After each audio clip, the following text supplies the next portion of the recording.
kahin in ba da shawara a gurguje ina amfani da wanga dama a cikin talabijin ta ƙasa da kuma wanga tsarin na muhawara zancen ƙasa a tura godiya ta musamman ga 'yan uwanmu na arewa 'yan Najeriya wanda suka nuna mana soyayya kiri-kiri a lokacin da ƙasashe suke tsammanin cewa 'yan uwanmu za su bar mu suka hito suka ba mu goyon baya 100%.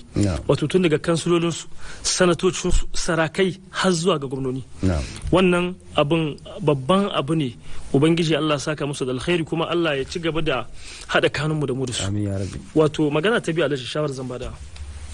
Wanga abin da ƙungiyar ECOWAS take yi abu ne wanda in baka manta ba wancan muhawarar da muka yi na magana akan shi. Da farko tun da daga sun hiddo takarda ta gayyata da wancan mambobin gwamnati hambarari suka gayyace su